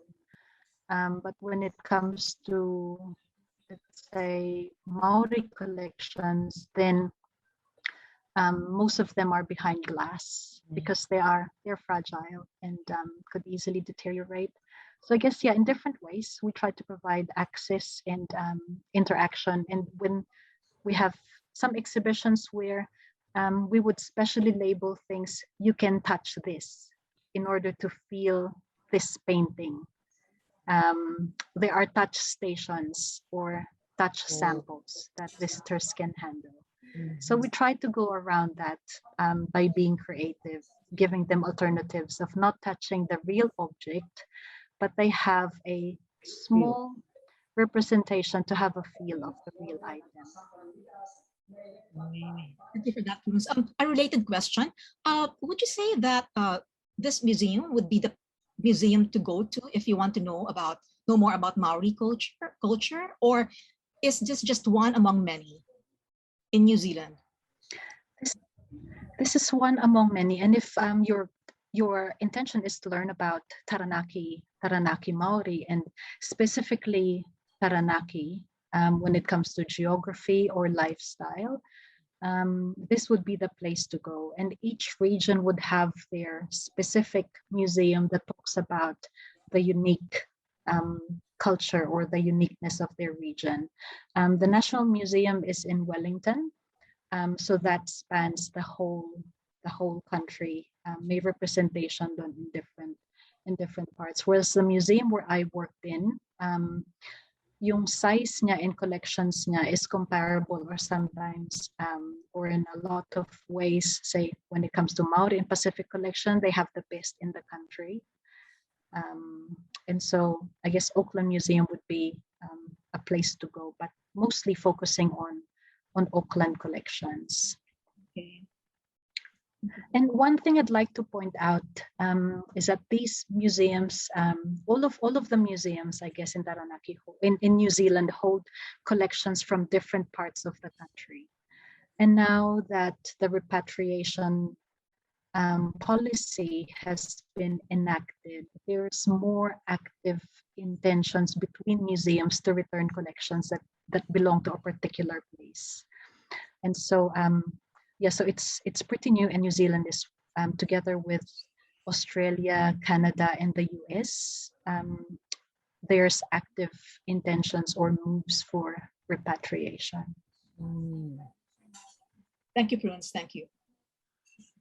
I noticed there are no pictures with tourists. They're not, parang bawal muna. It's quiet season, and I picked a really quiet time. Okay. You didn't have like file photos with the tourists like that, or bawal because of you didn't have their permission to share. Also for privacy, for privacy reasons as Right. well. I can only share staff members and yeah, so I had to pick a quiet time. In fact, that was taken just a while ago. Okay. There's a question here from Enrico. Sino ba to? Sorry. About it being similar to Tagalog. Enrico Feria. Or Enrico.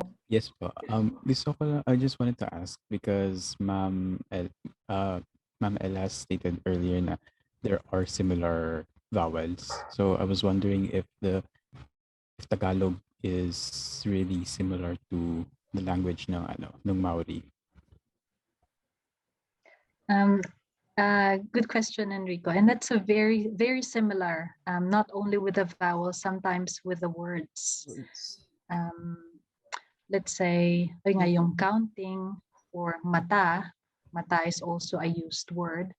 Sometimes may iba lang slightly yung context or yung meaning, pero merong similarities with, let's say, yung napapalitan yung consonants in a word. I guess sa linguistics matitrace mo yun, na they belong to the same family, or I'm not really an expert on linguistics, but you can trace a lot of similarities between Maori and Filipinos. Ang main difference lang, there are some letters na nagkakaiba. Walang letter B ang Maori, and they have the F sound. But in I guess, yeah, vowel-wise pronunciation, elongation of the vowels, maraming similarities. So mga Southeast Asian may edge in learning the language. Actually, I find the fact that they also have F. You said the F sound, right? Meron din tayo, actually. They also have that in Batanes, and they were tracing it with the links with Okinawa, Japan. So Ifugao also. It's just, yes, that's true. Also Ifugao, it would be that's one lead which is worth pursuing. Very Asian language family. I'm taking notes. right. Just for clarification, Okinawa is part of the Austronesian Exactly. general That too. area. No wonder there are like Japanese sounding names also. Ito nga yung usapin ng Idyang, di ba, Vito? The Okinawa castle was connected to the Idyang, and also the language, Batanes. So that's where the links would be, linked. Interestingly, sorry that I interrupt, but when I saw the picture, really, I remember, because we dug sites in Mindanao, and there were some, thank you for putting that picture up. There were historical accounts by the early missionaries of settlements by the coast, same elevated karstic promontories, and they're described the way we see the pa. And what's amazing is that we describe it that way, but they were made of perishable materials.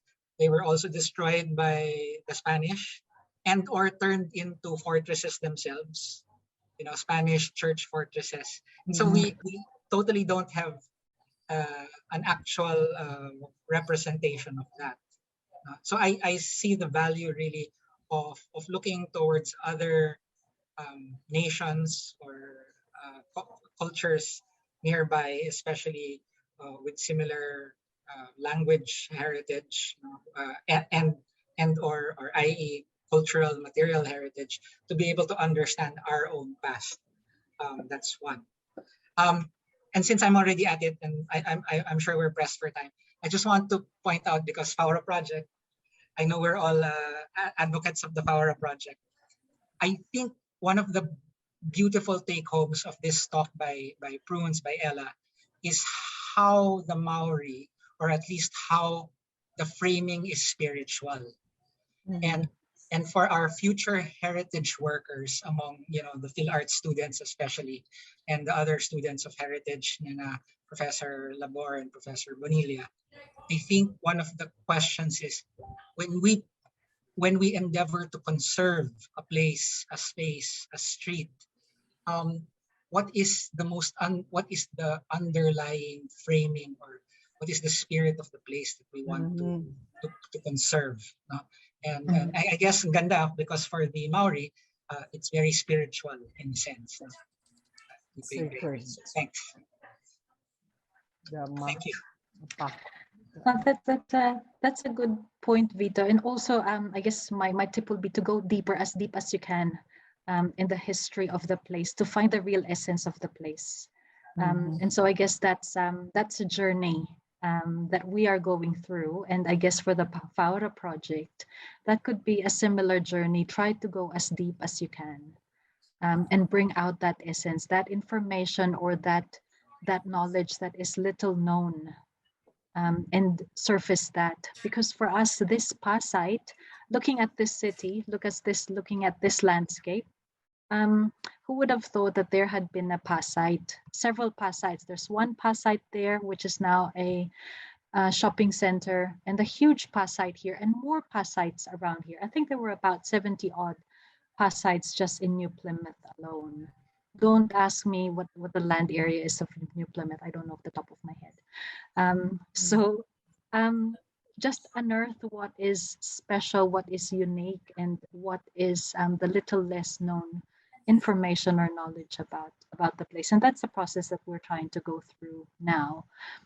And we say that it's a sacred space, and the Heritage New Zealand claims that, because yun din isang systemic racism din yun, that most of their listings are Western buildings, contemporary buildings, but very little on sacred sites or past sites. And when it comes to the cultural management plans, if a heritage building, let's say a church or a prime category structure, would have about 45 items in the management plan, whereas an archaeological site or a Maori sacred site would only have 15. So marginalized na kaagad sa management plan, and also in the listing, Heritage New Zealand would have extensive information about, let's say this one, I'm pointing out to this one. This is a European model of it's what actual dwelling in the early 1870s. So there's one good example within Taranaki that's part of the heritage listing. So that would be well documented. There'll be images and a lot of descriptions, whereas Maori sites would have very little information about them. So there's really a strong disparity. So in our systems, kulang pa. Okay. So thank you for that. Prunes, what about our other, and do we have still time for other questions, or do we have a wrap up or questions from our museum experts here?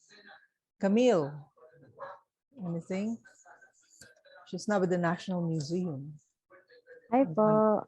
Hello. Nag-enjoy po ako sa batuhan.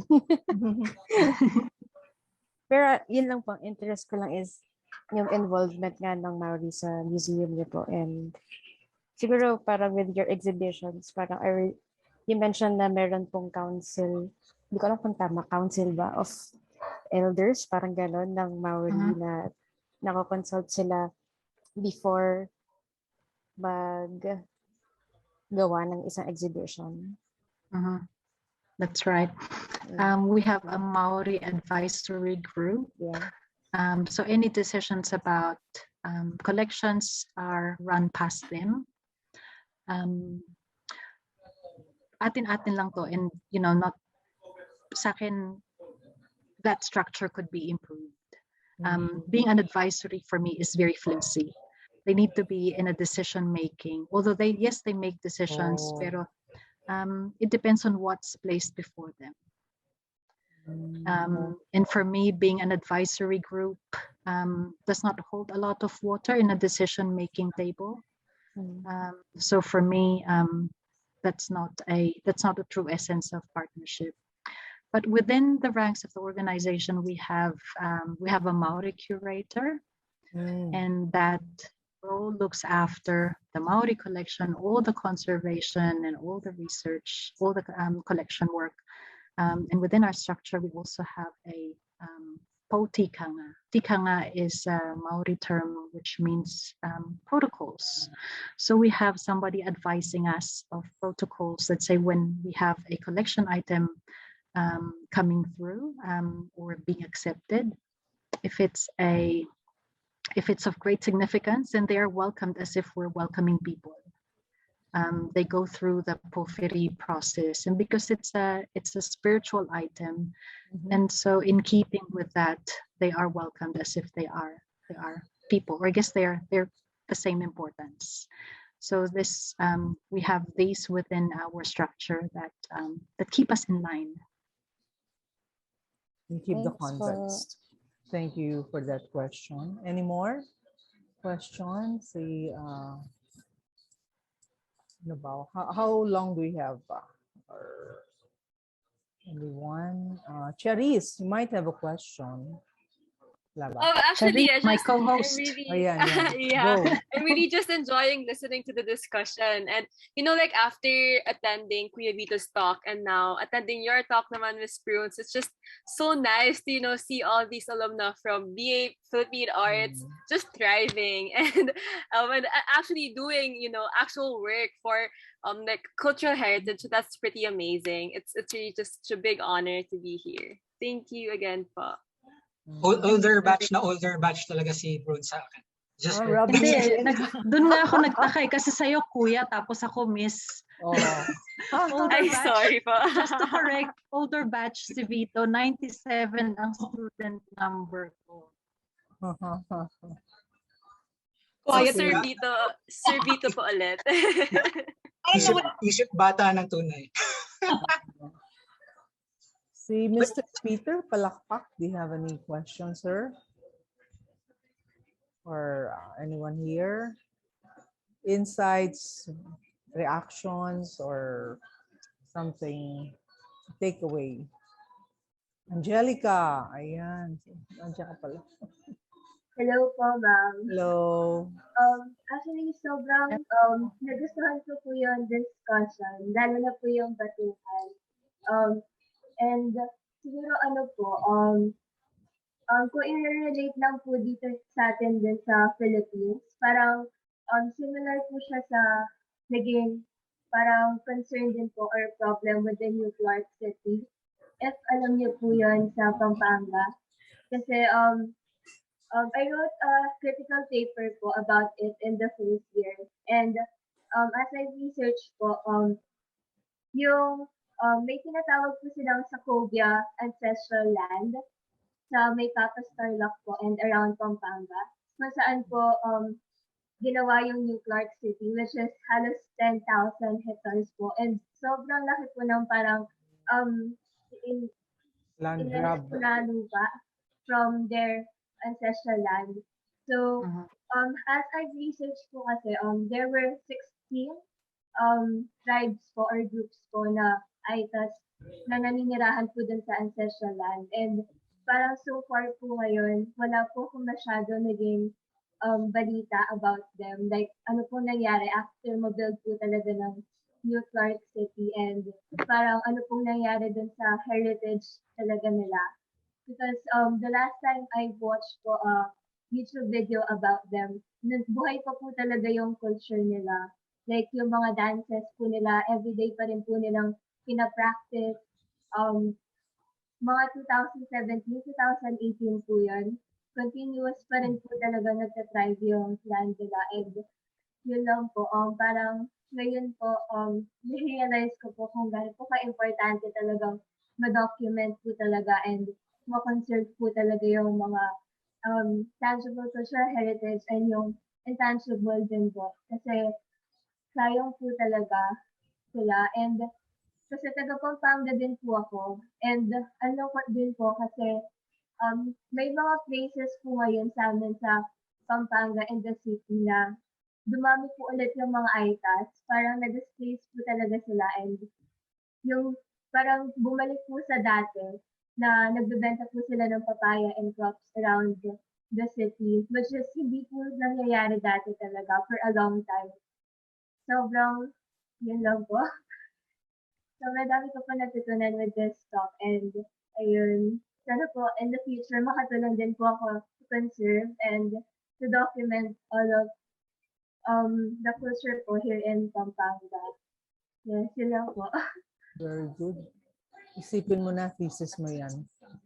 So, I'm thinking nga po, ma. That's a wonderful sharing, Angelica. Very good. To parang relate, no, which has been discussed, no, to your particular area, no, in context. That's really wonderful. Thank you so much, then po. Thank you. Good. Thank you. Thank you for that sharing.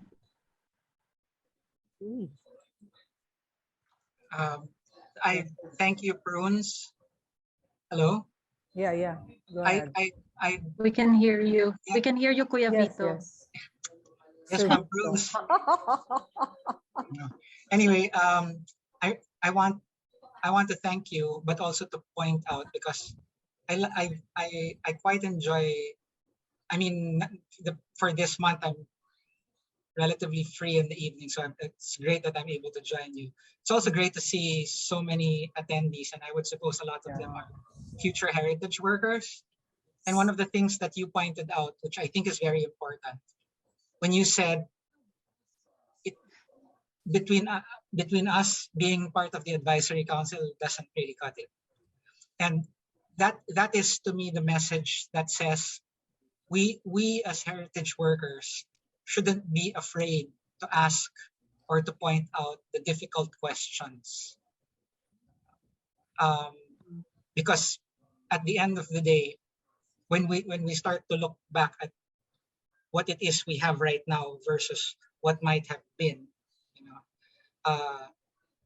ano siya, yung parang it tells you of the injustice we do to the spirit of place. But of course, I don't know if that's the right thing to say, because it's always easy for people to dismiss that spirit, you know, history, who cares, diba? But like, let's say, especially for, you know, the Maori, when you said it's not enough to be part of that advisory council, it's also very telling of the long way that we have to go to recognize actual heritage, not as lip service. No, because ano siya, yung parang I don't know if this is proper, no, but to the students it's like saying, "Edi we're all just creating a story or creative writing lahat ito." Kumbaga, gumagawa lang tayo ng narrative because it's the pretty, because it's the beautiful, because it's what can gain attention, attract money, and so on and so forth, diba? But it's not the actual heritage. I think whether it's in New Zealand, in Australia, or even just in Malate, you know, it's being able to ask those difficult questions of what is actually there, what is critically there, versus what is made for, what is the imagined community that is created for us by those that hold power, that control the narrative, whether it's imperial power, whether it's big business, whether it's local government, diba? Peace to the professors. I hope I'm not Good point. Okay lang ba yan sabihin sa mga estudyante? Oo naman, by all means. Sabihin mo na sa kanila ngayon. Kasi kailangan naman talaga. The point is to give voice to the voiceless, to those who have been disenfranchised. Diba?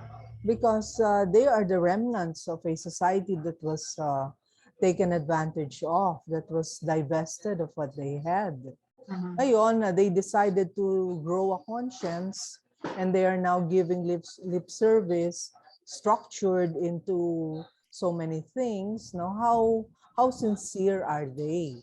No, in actually equalizing, no, where their ancestors, no, their colonizer grandfathers have been abusive. Ganon, di ba? Yun naman ang idea nun eh. No, it's Tsaka not parang, like, At saka hindi yung ano, go ahead, Vito. no, go ahead, please.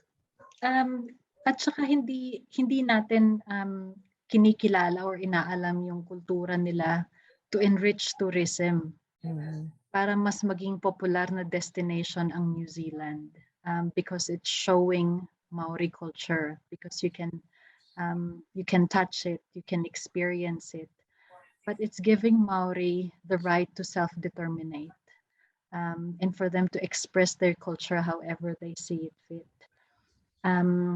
And sometimes, like in Australia, like you're describing, Vito, maybe that's their way of journeying towards self-determination, that they have to go through maybe, quote unquote, a rebellious stage, but maybe they have a longer plan. They're asserting something, and I guess siguro it's up to the cultural practitioners to find out what those are, to have that dialogue. And building a relationship with indigenous peoples is the way of really understanding them and seeing things from their point of view. And that's, I guess, one of the important lessons that I have learned here, that we don't look and understand Maori from the exterior. We've got to experience their culture. And so for us, it is visiting a marae, or even asking to be invited to be in a marae, experiencing and joining them in celebrations, remembrance of special occasions. And Maori celebrate their own New Year. It's called Matariki, and it goes to the constellations. And I guess, trying to understand and experiencing walking in their footsteps, although we cannot fully do that because we're not part of the oppressed, but giving them a chance to express and showing support even from the sidelines. And yung nag-share kanina about Pampanga, that's a very powerful sharing. At the same time, nalungkot talaga ako kasi not only because I have roots from Pampanga, but to be at the stage of just documenting their culture, for me that is sad. And because nandun na tayo sa documentation stage, nasan yung performance and practicing stage? And I guess that's just salvaging. And we have to, ano yung susunod doon? Ano yung susunod after that culture has been documented? Mabubuhay pa ba siya? Meron pa bang para ma-practice yun ulit? Dapat preservation na, no? Sana hindi umabot dun sa stage na kailangan i-document. Preservation muna. Talang secure. Or secure the future. Living culture sana. Yun nga po. Kasi yung isa po sa mga parang naging problem dito is I don't see po any action from the local government po na to help them, lalo na po from the issue. So, ayun po yung tinatry ko pong i-search ngayon. Pero ayun po, so far po, parang wala po talaga. Angelica, what part of Pampanga are you from? I mean, is there a particular area that you are concerned with, or that you are concerned with? Right now po, I'm from San Fernando, Pampanga. Pero originally po, my parents po came from Angeles City, Pampanga, which is malapit po dun sa Clark. So parang isang 2 jeeps lang po siya around Clark, and halos 13 minutes drive, and parang part pa rin po siya ng Angeles City. And yun po, nakakalungkot lang po na parang yung place po doon, makikilala na po siya as New Clark City, hindi po yung ancestral land. Right. Even po yung parang mga peers ko po, yung mga kasama ko po, parang hindi pa po talaga sila aware kung ano po yung nangyayari about sa issue. Kahit po parang nababanggit, sobrang kulang po talaga ng urgency among the people po to really act on it. So, yun lang po yung nakakalungkot talaga. Okay. Thank you for that, Angelica. Ayan, may application na tayo, ha? And then, of course, thank you for all your questions, yung batuhan nga, sabi mo, no? And then, especially to Prunes. So, I'll turn you over now to our convener, Dr. Achanzar-Labor. You want any more? Diretsuhin ko na siya, no? So, and of course, thank you, Professor Bonilla, first for your presence, no? And second, for conducting the question and answer section of today's activity, no? So, and as you said, no, we cannot, thank less, no? Everyone who presented questions, no? Everyone, no need to say, you know who they are, and because these questions, as well as the insights, no, which made our discussion really much more engaging, no? And of course, we thank most especially our guest, no, Ms. Prunes Santos, who has served as our eyes, no, to a heritage which we have long been wanting to know more about, no, especially after we learned that she now lives at the very heart, no, of Taranaki Maori culture, no? So our celebration of the International Day of the World's Indigenous People couldn't have been done any better, no? So, and thank you all for simply being here today, no? Since this is what inspires us to further our advocacy of promoting heritage cities and streets, no? So your interest in the matter keep us going, no? And are putting premium value to pride of place, no? So we formally end today's event. No? Looking forward to seeing you again in our future activities. Please make sure to regularly check our Facebook page for updates.